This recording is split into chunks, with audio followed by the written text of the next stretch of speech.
అందరికీ ప్రభువును, రక్షకుడు, సర్వాధికారి, సృష్టికర్త అయిన యేసుక్రీస్తు నామం పేరిట మీ అందరికీ కూడా శుభాభివందనాలు తెలియజేస్తున్నాను. అందరు బాగున్నారు కదా? మనము ఒక సామెత ఎప్పుడు వింటూ ఉంటాం. ఏంటంటే కనుక నోరు మంచిదైతే ఊరు మంచిదవుతుందంట కదా. అంటే మన నోరు బాగుంటే ఆ వ్యక్తి బాగుంటాడు, ఆ వ్యక్తి బాగుంటే ఆ కుటుంబం బాగుంటుంది, కుటుంబం బాగుంటే బయట సమాజం బాగుంటుంది, సమాజం బాగుంటే మన ప్రాంతం, మన పట్టణం, మన దేశం, ప్రపంచం బాగుంటుంది కదా. అంటే సమాజం బాగుంటే ఇన్ని ఉపయోగాలు ఉన్నాయి మనకి కదా. అందుకే ఈ రోజున సమాజానికి మేలు చేయాలని, సమాజాన్ని ఒక మంచి మార్గంలో నడిపించాలని ఈరోజు చాలా మంది కొన్ని స్వచ్ఛంద సంస్థల పేరిట వచ్చి ఎన్నో సేవా కార్యక్రమాలు చేయటం మనం చూస్తున్నాం కదా. ఈరోజు ప్రభుత్వాలు కూడా ఎన్నో మంచి మంచి కార్యక్రమాలు చేయటం మనం చూస్తున్నాం. అదేవిధంగా కొన్ని సంస్థలు కూడా సమాజానికి ఏదో ఒక మంచి చేయాలనే ఉద్దేశంతో తమంతట తామే ముందు వచ్చి ఎన్నో కొన్ని కార్యక్రమాలు చేయటం మనం చూస్తున్నాం. అదేవిధంగా ఈ రోజున క్రైస్తవులు కూడా సమాజానికి ఏదో చేయాలని చెప్పి ఈరోజు క్రైస్తవులు కూడా తమ వంతుగా సమాజానికి ఏదో చేయాలని చెప్పి వారు కూడా సేవ చేయటం మనం చూస్తున్నాం. ఈ రోజున మేము కూడా ఏం చేస్తాం తెలుసా? సమాజాన్ని, ఈ పాడైపోతున్న ఈ సమాజాన్ని, పాడైపోతున్న ఈ యువతను మేము కూడా మంచి దారులు నడిపించడానికి మేము కూడా మంచి మాటలను తెలియజేస్తూ మేము కూడా సేవా భారంతోనే మీ ఎదుటికి మేము వస్తున్నాము. దేవుని మహిమ కలుగును గాక. ఒకసారి ఆలోచిస్తే ఇప్పుడు సమాజం వైపు చూస్తే ఒక్కొక్కసారి కొన్ని క్రిటికల్గా కొన్ని పరిస్థితులు మనం చూస్తూ ఉంటాం. ఏంటి అంటే కనుక చూడండి, ఇప్పుడు బిఫోర్ డేస్లో మనం విషయం మనం విన్నాం. సమాజంలో ఒక విషయము చాలా క్రిటికల్గా న్యూసెస్ అయింది. ఏంటంటే కనుక వస్త్రధారణ కదా. ఈ మధ్య వస్త్రధారణ గురించి చాలా న్యూసెస్ జరిగితే మనం చూసాం కదా.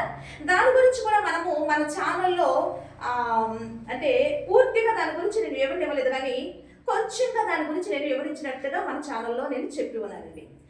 ఇప్పుడు మరొక విషయము ఇప్పుడు సమాజంలో ఒక గోలగా జరుగుతుంది. ఏంటంటే కనుక బయటంట కుక్కలు కొంతమంది పిల్లల్ని మరి ఇట్లా చంపేస్తున్నాయి కాబట్టి పిచ్చి కుక్కలు పిల్లలు కలిసి పిల్లలు చనిపోతున్నారు కాబట్టి కొంతమంది ఏం చేశారంటే కనుక కుక్కల్ని చంపేసినట్టుగా మనం చూస్తున్నాం.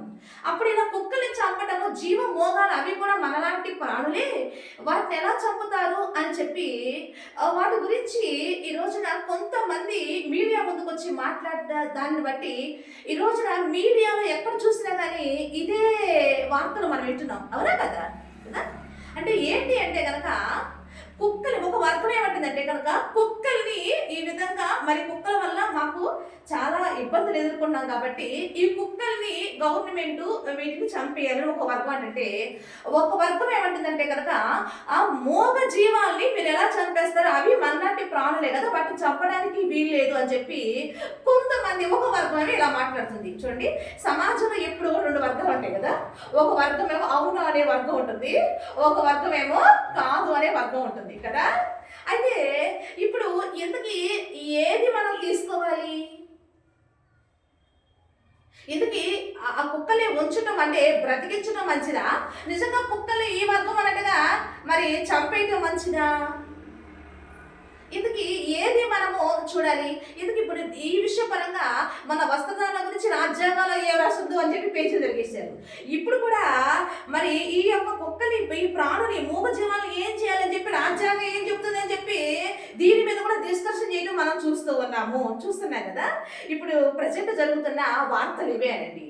అయితే ఇప్పుడు మనము మనుషులు ఏమంటున్నారు అనేది మనము కొంచెంసేపు పక్కన పెట్టి అసలు ఈ సృష్టిని కలగజేసిన సృష్టికర్త ఆయన ఏమంటున్నాడు అనేది మనం ఒకసారి పరిశీలనాత్మకంగా లేఖనములోకి వెళ్ళి మనం ఒకసారి ఆలోచిస్తే అసలు లేఖనం ఏం చెప్తుంది? ఎందుకంటే ఈ సృష్టిని చేసింది సృష్టికర్త ఆయన కాబట్టి సమాధానం ఎవరి దగ్గర దొరుకుతుంది అంటే కనుక దేవుని దగ్గరే మనకి దొరుకుతుంది. కాబట్టి దేవుని దగ్గర దొరకమంటే మనం డైరెక్ట్గా పరలోకం వెళ్ళి ఆయన దగ్గర మనం సమాచారం తీసుకొస్తామా? కానే కదండి. దేవుడు మనందరికీ కూడా ప్రపంచం కలగజేసిన దేవుడు ప్రపంచానికి దేవుడు ఏమి ఇచ్చాడు ఇచ్చాడు తెలుసా అండి? ఇదిగో ఈ పరిశుద్ధమైన గ్రంథాన్ని ఇచ్చాడండి.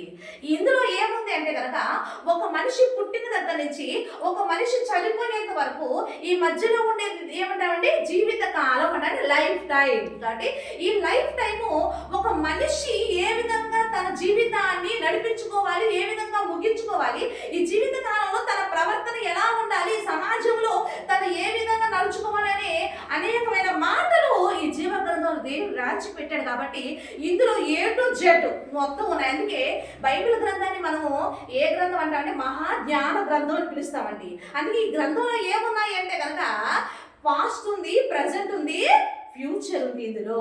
అందుకే ఈ గ్రంథం గురించి మరి యోహాన్ గారు రాసిన ప్రకటన గ్రంథంలో ఏమంటారంటే కనుక వర్తమాన భూత భవిష్యత్తు కాలంలో ఉండువాడు దేవుడు, ఆయనకు మహిమ కలుగును కాక, ఆయన స్తోత్రం కలుగును కాక అని చెప్పి ఆయన తన యొక్క మాట ఇందులో రాయించి పెట్టాడండి. దేవుని మహిమ కలుగును కాక.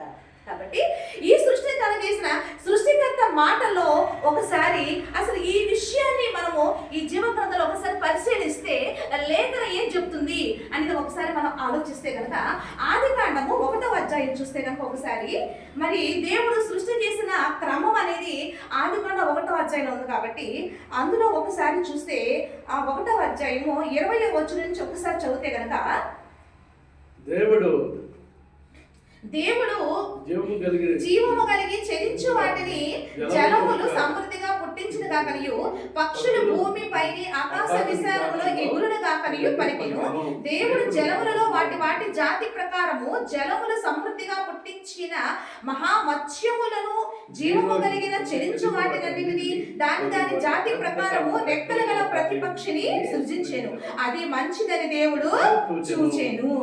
అంటే ఇక్కడ దేవుడు సృష్టి చేసిన క్రమంలో అంట ఆయన ఏం చేశాడంటే కనుక సముద్రాన్ని కలగజేశాడు. సముద్రములో అంట జీవము కలిగిన వాటిని సముద్రం పుట్టించిన దాకా అని పలికితే సముద్రంలో అంట దేవుడు అంట అనేకమైన జీవరాశులు సముద్రం పుట్టించిందంట.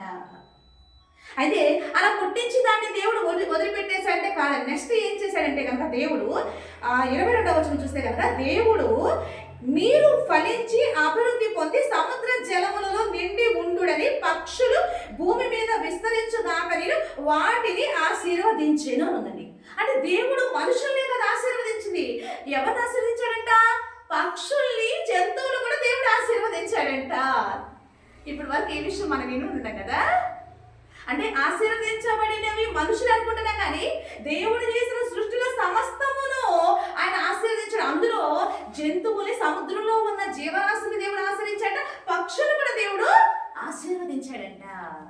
ఇంకా చూస్తే 24వ వచనం నుంచి కూడా చూస్తే కనుక ఒకసారి దేవుడు వాటి జాతి ప్రకారము జీవము గల వాటిని అనగా వాటి జాతి ప్రకారము పశువులను, పురుగులను, అడవి జంతువులను భూమి పుట్టించిన కాకని పలికెను. ఆ ప్రకారము ఆయను దేవుడు ఆయా జాతుల ప్రకారము అడవి జంతువులను, ఆయా జాతుల ప్రకారం పశువులను, ఆయా జాతుల ప్రకారం నేలను ప్రాకు ప్రతి పురుగును చేసిన. అది మంచిదని దేవుడు చూచెను. అంటే పురుగులు, నేలను ప్రాకే వాటిని, అడవి జంతువులు అంటే సమస్తమును, భూమి మీద ఉన్న ప్రతి జంతువును, పక్షిని, పురుగులను, నేలను ప్రాకే వాటిని సమస్తమును కూడా దేవుడు చేసే వాటిని ఏం చేశాడంట? ఆశీర్వదించాడు అనేది మనం చూస్తున్నాము.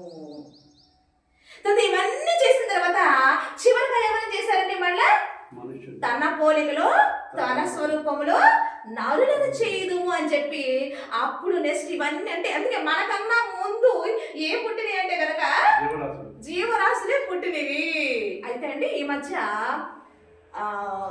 సైన్స్ మరి ఎన్నో పరిశోధన చేస్తూ ఉంటుంది కదండి.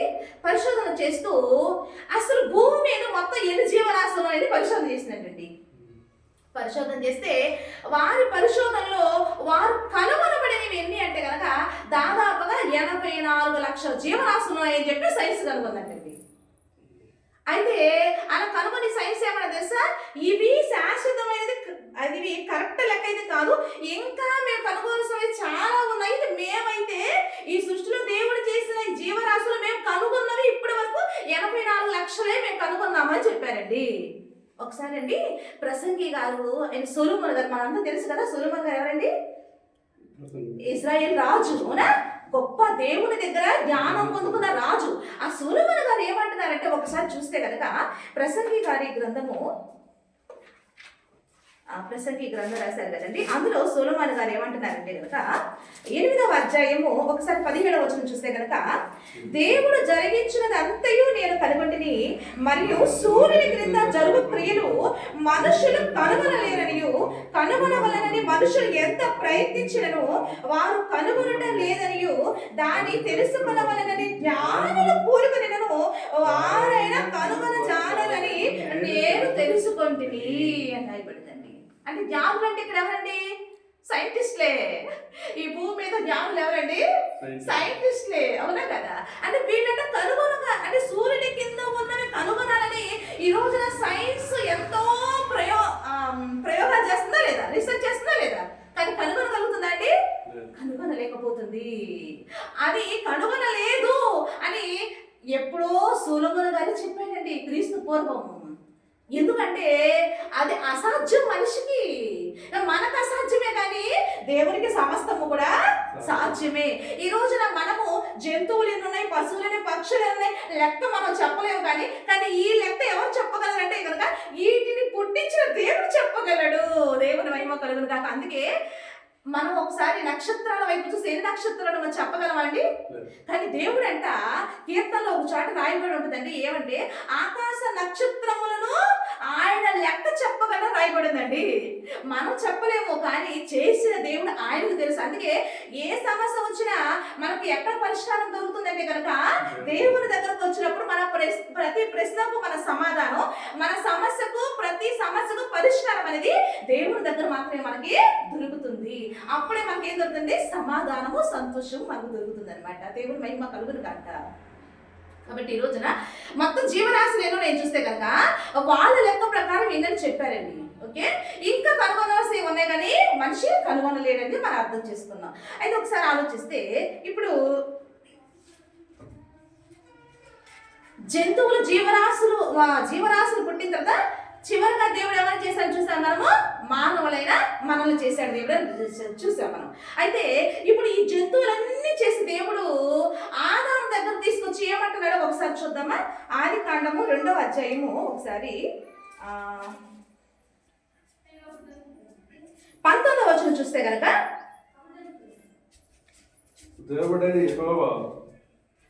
దేవుడైన యెహోవా ప్రతి భూజంతువును, ప్రతి ఆకాశ పక్షిని నేల నుండి నిర్మించి ఆదాము వాటికి ఏ పేరు పెట్టునో చూచుటకు అతని యొద్దకు వాటిని రప్పించెను. జీవము గల ప్రతిదానికి ఆదాము ఏ పేరు పెట్టెనో ఆ పేరు దానికి కలిగెను. అప్పుడు ఆదాము సమస్త పశువులకును, ఆకాశ పక్షులకును, సమస్త భూజంతువులకును పేరులు పెట్టెను అని రాయబడింది. అంటే జంతువులు దేవుడు చేసిన తర్వాత ఈ జంతువులకు పేర్లు కూడా ఎవరితో పెట్టించాడంటే మనతోనే పెట్టించాడండి. అంటే ఈ రోజున చూడండి, ఒక కుక్కకు పేరు ఎవరు పెట్టారండి? ఆదాము. ఒక పాముకు పేరు ఎవరు పెట్టారండి? ఆదాము. ఒక పిల్లికి పేరు ఎవరు పెట్టారండి? ఆదాము. ఒక సింహానికి పేరు ఎవరు పెట్టారండి? ఆదాము. అంటే ఈ రోజున ఒక పక్షి పేరు, మనం పిలుస్తున్న పక్షుల పేర్లు కానీ, ఈరోజు మనం పిలుస్తున్న జంతువుల పేర్లు కానీ, ఈరోజు మనం పిలుస్తున్న ప్రాకే పురుగుల పేర్లు కానీ, ఈ పేర్లు పెట్టింది ఎవరంట కనుక ఆదాము పెట్టాడంట అని మనం చూస్తున్నాం. ఒకసారి అంటే దీని గురించి మనం ఒకసారి ఆలోచిద్దాము. జీవరాశులు దేవుడు చేశాడు, వాటిని ఆశీర్వదించడం మనం చూస్తున్నాం. మనుషులు మనల్ని చేశాడు దేవుడు, మనల్ని కూడా ఆశీర్వదించడం మనం చూస్తున్నాం. ఇప్పుడు జీవరాశులకి ఆదాముతోనే దేవుడు పేర్లు పెట్టించడం మనం చూస్తున్నాం. అయితే నాకు ఒక డౌట్ వచ్చింది. ఇప్పుడు ఆదాము దేవుడు ఎక్కడ చేశాడు అని మనం చూస్తుంటే ఏదైనా తోటలో చేశాడు అంతే కదా. ఆదాము దేవుడు ఎక్కడ చేశాడంటే ఏదైనా తోటలో చేశాడు కదా. ఇప్పుడు ఏదైనా తోటలోనికి ఎవరిని తీసుకొచ్చాడు దేవుడు అంటే కనుక, ఇదిగో ఆయన చేసిన జంతువులన్నీ కూడా ఎవరి దగ్గరకు వచ్చినాయండి? ఏదైనా తోటలో ఆదాము దగ్గరకు వచ్చినాయి కదా. మనం ఒక్కసారి ఆలోచిద్దామండి. ఆదాము వీటన్నిటికి పేర్లు పెట్టాడు కదా. అంటే ఆదాము దగ్గరికి సమస్తమును జంతువులు వచ్చినాయి, పక్షులు వచ్చినాయి, నేల పాకే ప్రతి పురుగు ఆదాము దగ్గరకు వచ్చినాయి. అంటే ఏదైనా తోటకి ఇవన్నీ వచ్చినాయి మనం చూస్తున్నాము. ఒకసారి మనం ఆలోచిద్దాము. ఇప్పుడు ఆదాము అన్నిటికి పేరు పెట్టాడు కదా. ఇప్పుడు ఆదాము దగ్గరికి జంతువుల్లో సింహం వచ్చిందా? ఆదాము దగ్గరకు వచ్చిన జంతువుల సింహం వచ్చిందా? ఇప్పుడు సింహం మనిషి మీద నిలబడితే సింహం మనిషి మీద నిలబడగలండి? తినేస్తుంది కదా. మరి ఆ సింహం ఆదాము తినేదేంటి? ఆలోచించాం ఎప్పుడైనా? సింహము మనిషిని తినేసింది కదా, మనిషి తినే జంతువు. కానీ ఇక్కడ ఆదాము దగ్గరకు సింహం వచ్చినప్పుడు ఆదాము సింహానికి పేరు పెట్టాడు. ఏదైనా తోట దగ్గరికి వచ్చింది, జంతువులన్నీ వచ్చినాయి, కానీ ఏ ఒక్కటి కూడా ఆదాముకు హాని చేసిందా? హాని చేయలేదు. కాబట్టి ఈరోజు ఇదే మనం ఆలోచిద్దాం. సమాజంలో ఏం జరుగుతుంది అంటే దేవుడు ఏం చెప్తున్నాడు మనకి అనేది ఈరోజు మనం ఆలోచిస్తున్నాము. అంటే సింహము కూడా ఆదాము దగ్గరకు వచ్చింది, కానీ ఆ సింహము ఆదాముని ఏమి తినటలేదు, ఏమి చేయలేదు. ఒకసారి అండి బైబిల్ గ్రంథంలోనండి ఒకసారి మనందరికీ తెలుసుగా దానియేలు గారు తెలుసుగా మనందరికీ అదే కదా. దానియేలు గారు మాదీయుల రాజు దర్యావేషు పరిపాలన చేస్తుంటే ఇప్పుడు దానియేలు మీద అక్కడ కొంతమంది మరి నేరాలు చెప్తారు, అవునా? అప్పుడు ఆ దానియేలుని తీసుకెళ్లి దేవుడి దర్యావేషు రాజు ఏం చేస్తాడు, సింహాల బోన్లో వేసేస్తాడు కదా, మనందరికీ తెలిసిందే కదా. సింహాల బోన్లో వేసినప్పుడు అయితే దర్యావేషుకి దానియేలు మీద ఒక మంచి అభిప్రాయం ఉంది, మంచి భక్తుడు అని చెప్పి. అయితే కానీ దర్యావేషుకి ఆ రాజుగా రాత్రంతా నిద్ర పట్టలేదంట. ఏమంటే అయ్యో దానియేలుని సింహం తినేస్తుందేమో, అయ్యో దానియేలు చనిపోతాడేమో అని చెప్పి రాత్రంతా నిద్ర పట్టలేదంట. తెల్లారేసరికి దానియేలు బ్రతుకున్నాడా చచ్చిపోయాడని చెప్పి వెంటనే ఆ సింహాల బోన్లో పడేసిన దానియేలు దగ్గరికి వెళ్ళి ఆ దర్యావేషు రాజు దానియేలు పిలుస్తున్నాడు. ఏమని పిలుస్తున్నాడండి? ఒకసారి చూద్దాం ఆ వాక్యం, ఒకసారి చూద్దాం. దానియేలు గ్రంథము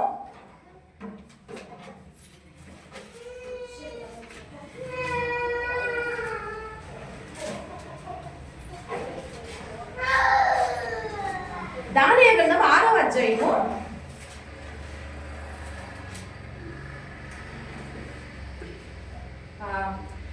ఒకసారి 20వ వచనం చదివితే కనుక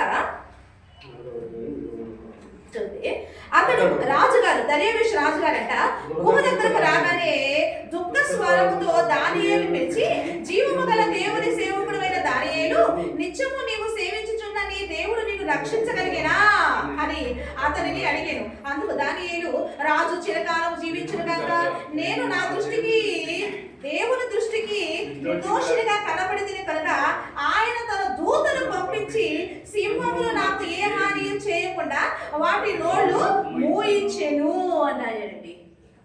అంటే సింహాల నోళ్ళు దేవుడు మూయించాడంట. ఎవరు కాపాడటానికి? దానియేలుని కాపాడటానికి.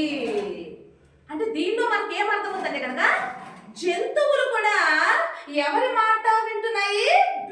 దేవుని మాట వింటున్నాయి అనేది మనం చూస్తున్నాము.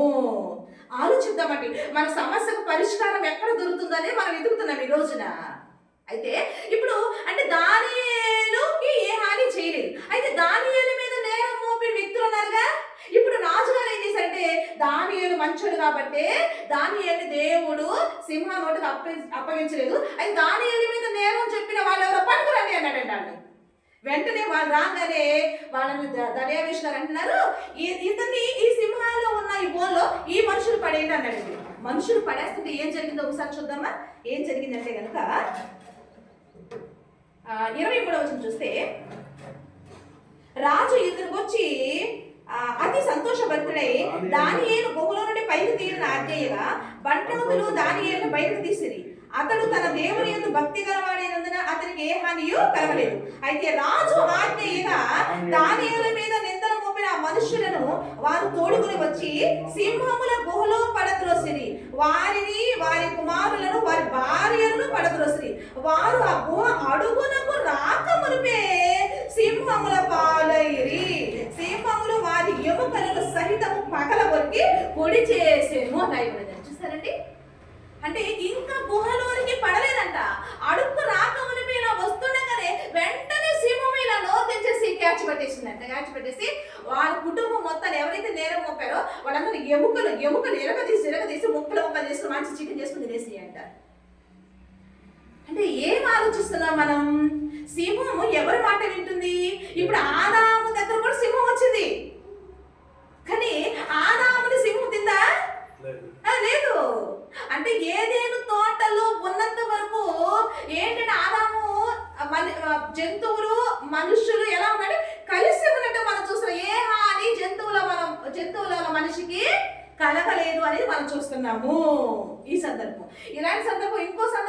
ఉంటుంది, రాజుల గ్రంథంలో ఉంటుంది అనమాట.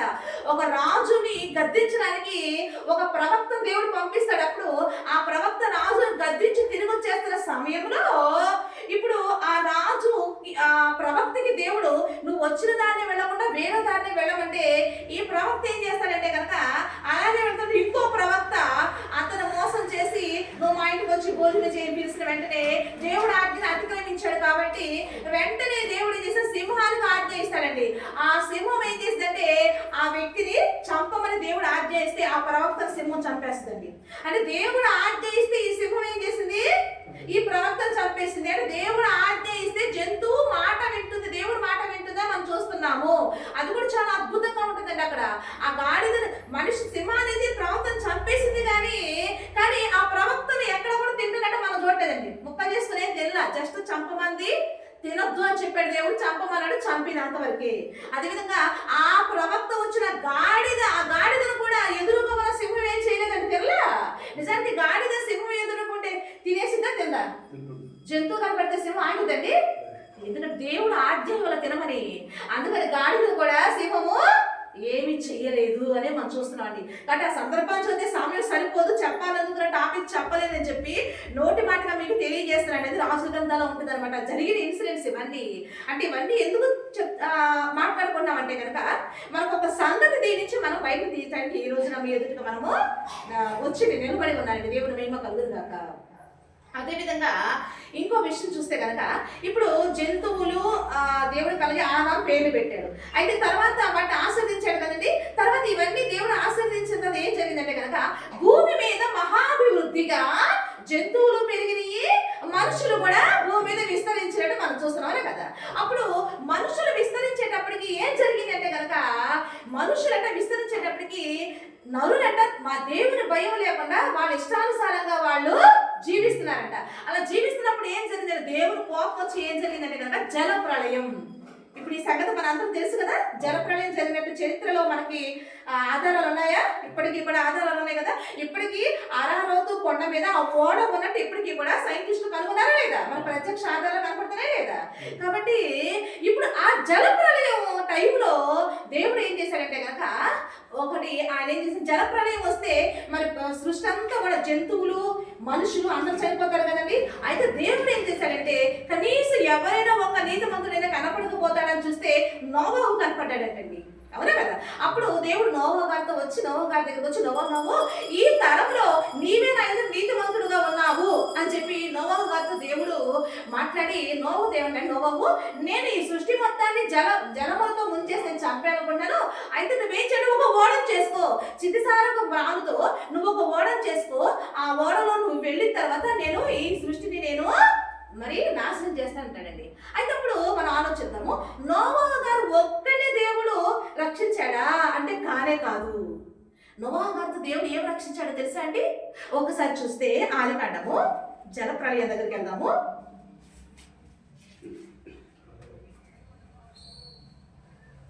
ఆదికాండము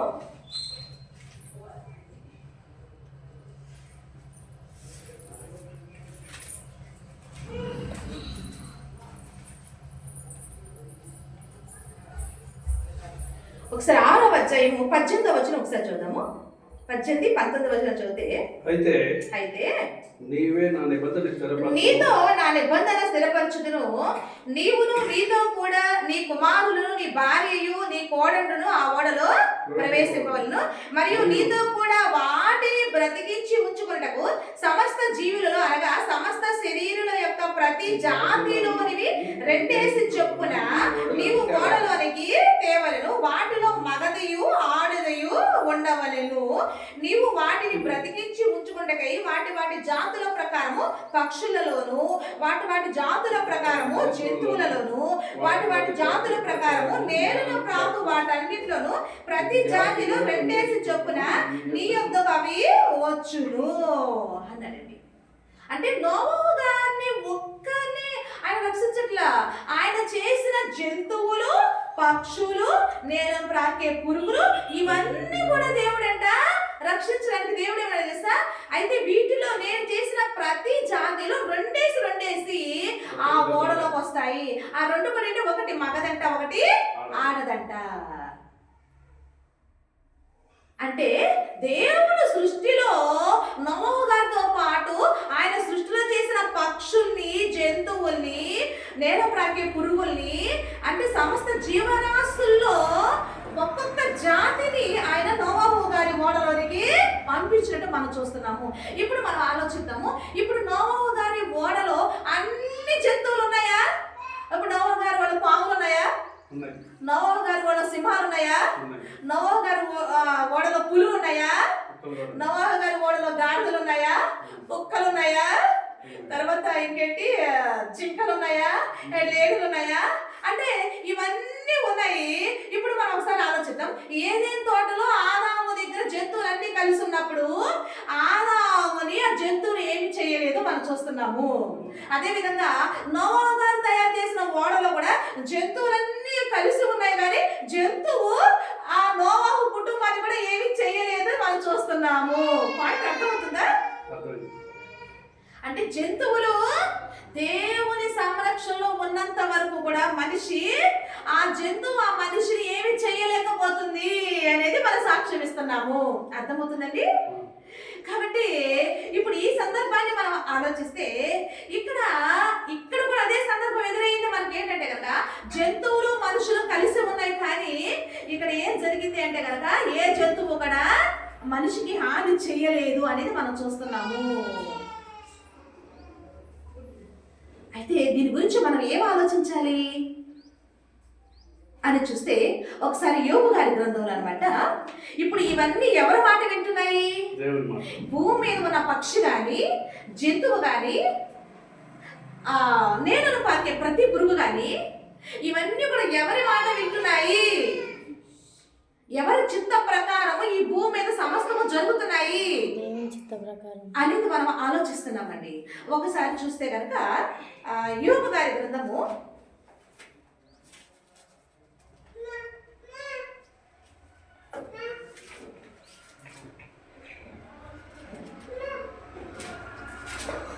37వ అధ్యాయము ఒకసారి 6 నుంచి మనము చదివితే కనుక, నీవు భూమి మీద పడుకొని హిమముతోను వర్షముతోను మహావర్షముతోను ఆయన ఆజ్ఞించుచున్నాడు. మనుషులందరూ ఆయన సృష్టి కార్యము తెలుసుకున్నట్లు ప్రతి మనుషుని చేతిని బిగించి ఆయన ముద్ర వేసి ఉన్నాడు. జంతువులు వాటి వాటి గుహలలో చొచ్చి వాటి బిలములలో వసించును. మరుగు స్థానముల నుండి తుఫాను వచ్చును, ఉత్తర నుండి చలి వచ్చును. దేవుని ఊపిరి వల్ల మంచు పుట్టును, జలముల పైభాగంతో గట్టిపడును. మరియు ఆయన దట్టమైన మేఘమును జలములతో నింపును, తన మెరుపును మేఘమును వ్యాపింప చేయును. ఆయన వల్ల నడిపింపబడినవి నరులకు నివాసయోగ్యమైన భూగోళం మీద మెరుపును మేఘములను సంచారము చేయును. ఆయన వాటికి ఆజ్ఞాపించినది యావత్తునవి నెరవేర్చును. శిక్ష కొరకే కానీ భూలోకము కొరకే కానీ కృప చేయుటకే కానీ భూలోకములో కృప చేయుటకే కానీ ఆయన ఆజ్ఞాపించిన అన్నిని అవి నెరవేర్చును అని రాయబడిందండి. అంటే ఇప్పుడు పైన మనం కొన్ని చూస్తే ప్రకృతి కానీ ఇక్కడ జంతువులు కానీ దేవుడు ఆజ్ఞాపించినది యావత్తు చేస్తున్నాయంట అనేది మనకి ఇక్కడ అర్థమైంది. ఇది దేవుడు ఆజ్ఞాపించిన యావత్తు అంటే ఏమంటే శిక్ష కొరకే కానీ, అంటే శిక్షించడానికి కానీ కృప చూపుటకు కానీ దేవుడు ఏంటి వాడుకున్నాడంట? ఈ ప్రకృతిని దేవుడు వాడుకుంటున్నాడంట.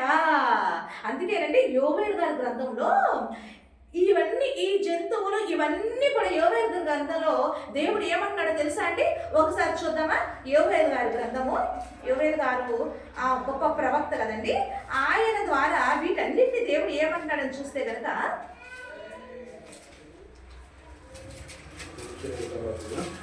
యోవేలు గారు రాసిన గ్రంథము 2వ అధ్యాయము 25వ వచనం ఒకసారి చూస్తే కనుక, మీరు కడుపారా తిని తృప్తి పొంది మీ కొరకు వింత కార్యము అలను జరిగించిన మీ దేవుడిని యెహోవా నామమును స్తుతించినట్లు నేను పంపిన మిడతలను, గొంగళి పురుగులను, పసర పురుగులను, చీడ పురుగులను అను నా మహా సైన్యము తినివేసిన సంవత్సరముల పంటను మీకు మరలా ఇత్తును అన్నాడంట ఆయన. అంటే ఇదంతా కూడా ఎవరైనా దేవుని యొక్క మహా సైన్యం అంటే గొంగళి పురుగు దేవుని సైన్యమా? మిడతలు దేవుని సైన్యమా? పసర పురుగులు దేవుని సైన్యమా?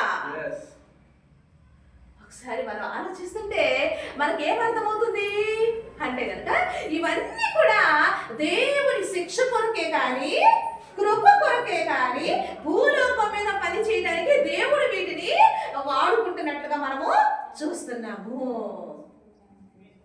సరేండి, అంటే ఈ రోజున ఒకసారి మనం ఆలోచిద్దామండి. ఈరోజు దేవుడు జంతువులను ఆశీర్వదించాడు, పక్షులను ఆశీర్వదించాడు, మనుషుల్ని అన్నింటినీ ఆశీర్వదించాడు. ఈ రోజు చంపుకుంటా పోతే ఈ రోజున ఏ ఏ జంతువులు మిగులుతాయండి? ఏ జాతులు మిగులుతాయండి చంపుకుంటా పోతే? కాబట్టి దీనికి పరిష్కారం ఏంటి అని మనం చూస్తున్నామండి. కాబట్టి ఇప్పుడు ఆ పరిష్కారం ఎక్కడ మనకు దొరుకుతుంది అంటే కనుక దేవుని జీవగ్రంథంలో మనకి పరిష్కారం దొరుకుతుంది. కాబట్టి అక్కడికి వచ్చి మనం ఆలోచిస్తున్నాము. దేవుడు దీని గురించి ఏం తెలియదు. సమాజం అంతా కూడా ఈ వార్తలతో చాలా వేడిగా మాట్లాడేసుకుంటున్నారు. కానీ దీని గురించి దేవుడు ఏం మాట్లాడుతున్నాడు మనకి అనేది ఒకసారి మనం ఆలోచిస్తున్నామండి.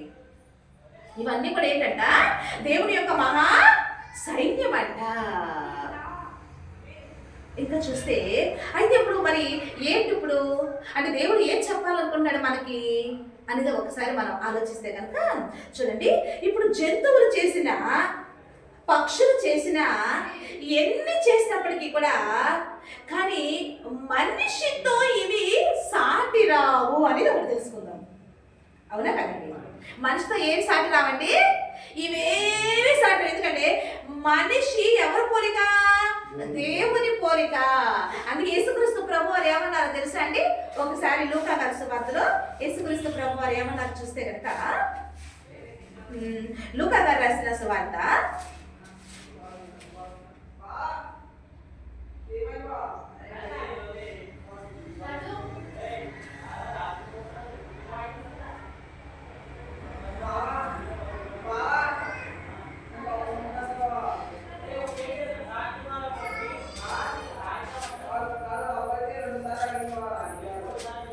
12వ అధ్యాయము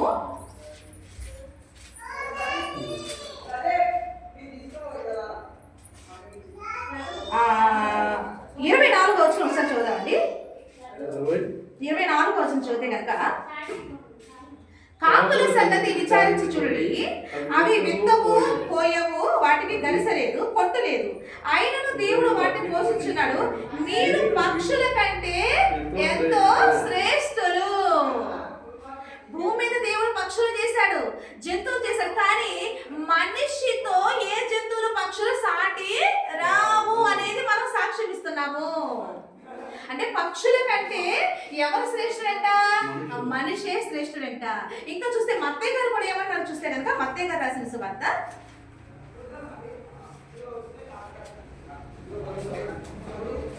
10వ అధ్యాయము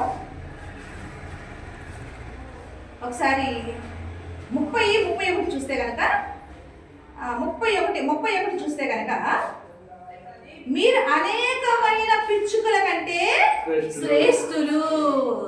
చూసారండి? అంటే జంతువులు ఉన్నాయి భూమి మీద, పక్షులు ఉన్నాయి, కానీ ఎన్ని ఉన్నప్పటికీ కూడా ఎవరు శ్రేష్ఠులు అంటే కనుక మనిషే శ్రేష్టమైన వాడంట. కాబట్టి దేవుడి దృష్టిలో ఎవరు వాల్యుబుల్ అంటే కనుక ఎవరు? ఇప్పుడు దీన్ని బట్టి మనకి ఏమర్థమవుతుంది? ఎవరు వాల్యుబుల్ అంట? మనుషులే వాల్యుబుల్ అంట. కాబట్టి ఈ రోజున అసలు దేవుడు దిగి వచ్చింది కూడా ఎవరి కోసం? జంతువుల కోసమా? మనిషి మన కోసమేనండి. అసలు ఈ జంతువులన్నీ కూడా ఎవరి కోసం చేశాడు తెలుసా అండి? మన కోసమే చేశాడండి. ఈరోజు జంతువులు కూడా అవి కూడా ఎవరి కోసం అండి? మన కోసమే. జంతువులు కూడా, పక్షులు కూడా ఎవరి కోసం అండి? మన కోసమే దేవుడు చేశాడు. కాబట్టి మనిషే శ్రేష్ఠుడు. దేవుడు ప్రేమిస్తుంది ఎవరంటే కనుక మనిషినే. మరైతే వాటిని చంపొచ్చా? అట్లనా? రాదు. ఈ రోజు ఒకసారి ఆలోచిద్దాం. అవి చంపుకుంటూ వెళ్ళిపోతే, ఈ రోజున సింహాలు మనం చంపేసి సింహాలు చంపుకుంటూ వెళ్ళిపోతాం, పాములు చంపేసి పాములు చంపుకుంటూ వెళ్ళిపోతే, ఈ రోజున ప్రకృతిలో ప్రతి జాతి నశించిపోతుంటే రేపు పొద్దున మనకి ఉపయోగం ఉంటుందండి? ఈ భూమి మీద చేసిన ప్రతి జంతువు వల్ల మనకి మంచి ఉంది, చెడు ఉంది అనేది మనం తెలుసుకోవాలి. ఈ రోజున చూడండి, ఈరోజు సైంటిస్టులు ఎన్నో ప్రయోగాలు చేసి ఒక మెడిసిన్ కనుక్కునే ముందు వాళ్ళు వేటి మీద ముందు ప్రయోగం చేస్తారండి? ఎలుకల మీద కదా, కోతుల మీద కదా, అవునా కదా? అంటే ఈ రోజున ప్రతి జంతువు కానీ, ప్రతి పక్షి కానీ మానవుడికి ఉపయోగపడుతుందా లేదా? ఈ రోజున ఒక్కొక్క జంతువు ఒక్కొక్క రకంగా ఈ రోజున మానవాళికి ఉపయోగపడుతుంది. ఈ రోజున కుక్కల గురించి ఆలోచిస్తే, ఈ రోజున ఒక కేసు ఇన్వెస్టిగేషన్ చేయడానికి పోలీసులు కుక్కలు తీసుకెళ్లి ఆ కుక్కల వాసనతో ఆ హంతకులు పట్టిస్తుందా లేదా? వాళ్ళు అక్కడ కుక్క కూడా ఉపయోగపడుతుందా లేదా? ఈ రోజు దొంగలు పట్టుకోవడానికి కుక్కలు ఉపయోగపడుతున్నాయా లేదా మనకి? కాబట్టి ఈ రోజున మన ప్రతి జంతువు వల్ల మనకి ఏముందండి, మనకి ఉపయోగం ఉంది. అది అది ఒక రకంగా మనకు ఉపయోగపడుతుంది, ఇంకొక రకంగా మనకి హాని కూడా కలిగే విధంగా మనకి కనపడుతుంది. కాబట్టి ఈ రోజున మనము మరి ఆ విధంగా చెప్పుకుంటూ పోతే ఈ రోజున మానవులకు మనకి ఉపయోగకరంగా లేకుండా పోతుంది. కాబట్టి ఇవన్నీ కూడా అవసరమైన దేవుడు మనందరికీ కూడా ఇవన్నీ కూడా సృష్టించినట్టు మనం చూస్తున్నాము. అయితే మరి ఏంటి, మరి ఏం చేయాలి, దీని పరిష్కారం ఏంటి అనేది ఇప్పుడు మనం ఆలోచిస్తే, యేసుక్రీస్తు ప్రభువారండి ఈ రోజున సువార్త ద్వారా అందరినీ పిలుస్తున్నాడు. అవునా కదా? అవునా? ఈ రోజున మనం వీటన్నిటి నుండి మనం రక్షించమంటే మనకు ఒక సంరక్షకుడు ఉండాలి, అంతే కదా? ఇప్పుడు పిల్లలు బయటికి వెళ్ళి చిన్న పిల్లల వాళ్ళ కుక్కలు పీకేస్తారని చెప్తున్నారు. పిల్లలు బయటకు వెళ్తున్న ఒక్కలు ఎంత భయం, కానీ ఆ పిల్లల పక్కన తండ్రి ఉన్నాడు అనుకోండి, ఎలా ఉంటుందండి? సంరక్షకుడు ఉన్నాడా లేదా? అంటే తండ్రి ఉంటే పిల్లలకి మంచి చూసుకుంటాడా లేదా? అట్లాగే ఈ రోజున మన అందరికీ తండ్రి అయిన పరలోకపు తండ్రి ఏమన్నాడంటే కనుక, నేను మీకు సంరక్షకుడుగా ఉంటాను అంటాడండి. దేవుడు మహిమ కలుగును కాక. అందుకే ఆయన ఈ రోజున మన అందరినీ ఏమని చేస్తున్నాడు, ఏమని పిలుస్తున్నాడో తెలుసు అని చూస్తే మత్తయి రాసిన సువార్త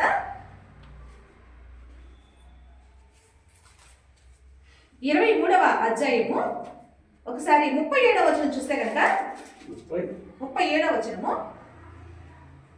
యెరూషలేమా యెరూషలేమా ప్రవక్తను చంపుచును, నీ యొద్దకు పంపబడిన వారిని రాళ్ళతో కొట్టుచు ఉండుదనా, కోడి తన పిల్లలు రెక్కల క్రిందికి ఎలాగో చేర్చుకునో అలాగే నేను నీ పిల్లలను ఎన్నో మార్లు చేర్చుకునవలని ఉంటిని, కానీ మీరు వల్లకపోతిరి అన్నాడండి. ఈ రోజున సంరక్షకుడుగా దేవుడు మనకు ఉండటానికి మన అందరినీ కూడా పిలుస్తున్నాయంట. ఎలా పిలుస్తారు సార్? కోడి తన పిల్లల రెక్కల చాటున భద్రపరుచుకొని ఏ విధంగా ఆ గద్ద తన్నుకుపోకుండా ఏ విధంగా కోడి తన పిల్లలను కాపాడుకుంటుందో, నేను కూడా మిమ్మల్ని నా రెక్కల కింద కప్పి ఉంచుకొని నేను మిమ్మల్ని కాపాడటానికి, సంరక్షకుడుగా నేను మీకు ఉండటానికి నేను మిమ్మల్ని పిలుస్తుంటే మీరు రాను అంటున్నారంటాడండి ఆయన దేవుడు. అసలండి ఎప్పుడైనా చూడండి, తల్లులు పిల్లల కన్నా పక్షి ఏదైనా, పిల్లల కన్నా ఏ జంతువైనా వాటి దగ్గరికి వెళ్తే మన ప్రాణానికి నిజంగా హాని ఉంటుందండి. ఎవరే కదా? నా చిన్నతనంలో ఒకసారి అండి కోడి ఇట్లాగే పిల్లల్ని పెడితే నాకు తెలియక ఆటలు ఆడుతూ ఆ కోడి పిల్లల దగ్గరికి వెళ్తే ఎగిరి అంతంత ఎగిరి మరి నన్ను పొడిచిందండి చిన్నప్పుడు నన్ను. అదేవిధంగా కుక్కలు కన్నా ఆ కుక్క దగ్గరికి, కుక్క పిల్లలు ఉన్న కుక్క దగ్గరికి ఆ లైన్ లో ఆ రోడ్డు మీద రావడం భయం మనకి, ఎందుకంటే ఊరుకోదు అది.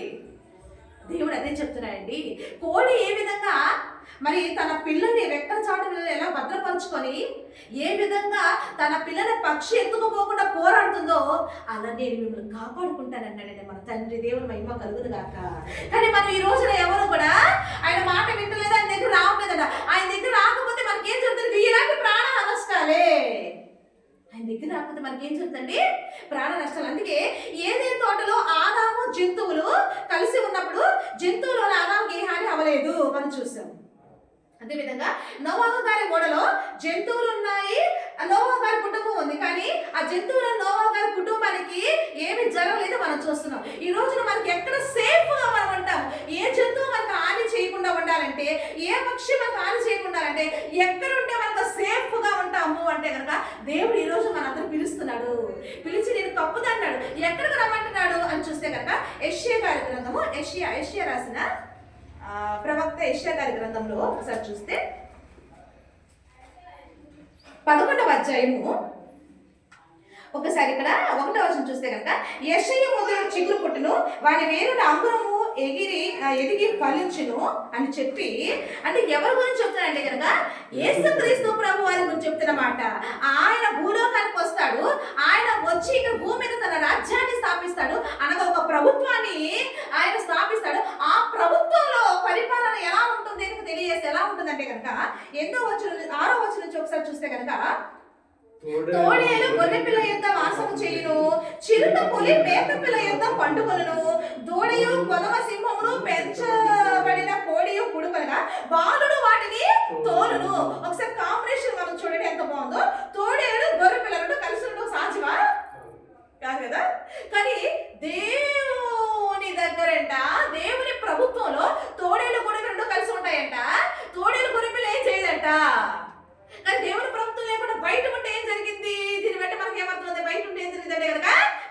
పడతాయి మనల్ని జంతువులు.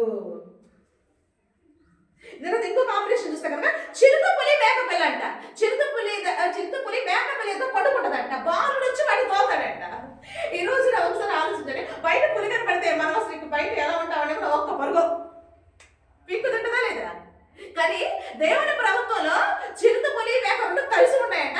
చిన్న పిల్లలు తోలుతూ ఉంటాడంట వాటిని. ఎంత బాగుందో అని కదండి. ఇంకా చూస్తే కనుక ఆవులు ఎలుగులు కూడి మేస్తాయంట. ఆవులు ఎలుగులు మేస్తాయంట. తర్వాత వాటి పిల్లలు ఒక్క చోట పండుకుంటాయంట. ఎద్దు మేనట్టు సింహం గడ్డి వేస్తుందంట. సింహం బయట ఉంటే సింహం మనిషిని తింటుంది, కానీ దేవుని దగ్గరకు వస్తే సింహం ఏం తింటదంట? గడ్డి తింటుందంట. చూసాను ఎంత బాగుందో. తర్వాత చూస్తే కనుక పాలు గురించి పిల్ల నాగు పాముకుంటే ఏదో ఆడుకుంటుందంట. పాము పుట్ట దగ్గర పాములు ఆడుకుంటాయంట. పాములు ఏమి కర్రపడ్డ మనల్ని, విష సర్పాలు మనల్ని కర్రపడ్డ. తర్వాత చూస్తే మిడి నాగు పుట్ట మీద పాలు విడిచిన పిల్ల తన చెయ్యి చాస్తుందంట. నా పరిశుద్ధ పర్వత అంతటను ఏ మృగమును హాని చేయదు, నాశనము చేయదు. దేవుని మహిమ కలుగును గాక. చూసారండి, అంటే దేవుని యొక్క పరిశుద్ధ పర్వతం ఏంటనుకున్నారు?